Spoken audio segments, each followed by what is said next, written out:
মাঝে সাঝে নিজের মনেরই কোনো ঠিক থাকে না, অন্যের মনকে বিশ্বাস করা তো বিলাসিতা মাত্র। আমি আমার কথাই বলছি, কখনো এটা খেতে মন চাইলে কখনো অন্য আরেকটা জিনিস খেতে মন করে, সেখানে আমি অন্য কারোর কাছে কি করে এক্সপেক্ট করি বলো তো, যে আমি যেটা চাইছি সেও সেটাই করবে। তো যাই হোক, যেমন আজকে বাবা এনেছিল মাংস। আজকে যেহেতু সানডে আর বাইরে খুব বৃষ্টিও হচ্ছে, তোমরা হয়তো তোমাদের বাড়ির কার কার ওখানে বৃষ্টি হচ্ছে সেটা আমায় জানি, আমাদের এখানে তো খুব হচ্ছে। কিন্তু আমার মাংস ভাত না, হঠাৎ মন চাইলো আমি একটু বিরিয়ানি বানাবো। যেহেতু বাড়িতে সব কিছু ছিল, তো আমি পেঁয়াজের প্রথমে বেরেস্তাটা বানিয়ে সরিয়ে নিলাম, এদিকে চিকেন রান্নার প্রস্তুতি চালু করে দিলাম।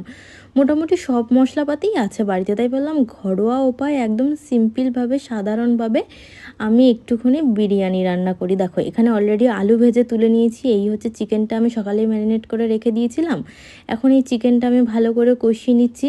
আমি পুরোপুরি এটা রেসিপি শেয়ার করছি না, আমি জাস্ট দেখাচ্ছি যে আমি রান্না করছিলাম। তোমরা যদি রেসিপিটা চাই, যদিও বিরিয়ানি বানাতে অনেকেই পারো, এখনকার দিনে রান্না বান্না পারাটা কোনো বড় কথা না, ইউটিউব দেখে দেখে নিলেই হয়ে যায়।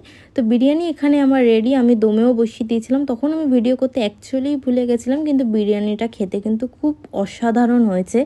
যেহেতু পুরোপুরি ঘরোয়া উপায়ে একদম সাধারণভাবে বানিয়েছি, এত টেস্ট হয়েছে আর কি বলবো। তো দেখতেই পাচ্ছি এই হচ্ছে সে বিরিয়ানি, ওপর দিয়ে একটু বিরিয়ানি মশলাটার জন্য এরকম কালো কালো দেখাচ্ছে, কিন্তু অ্যাকচুয়ালি খুব সুন্দর হয়েছিল খেতে। তোমাদের কেমন লাগছে বিরিয়ানিটা দেখে বলো তোমরা। আর হ্যাঁ, কে কে বিরিয়ানি খেতে ভালোবাসো কমেন্ট করতে কিন্তু ভুলো না। আমি তো ভালোবাসি, তবে সেটা বাড়ি বানানোর বিরিয়ানি। এখন জানি না কেন আমার আর দোকান থেকে সেরকম বিরিয়ানি খেতে ইচ্ছা করে না, এখনকার মতন আসি।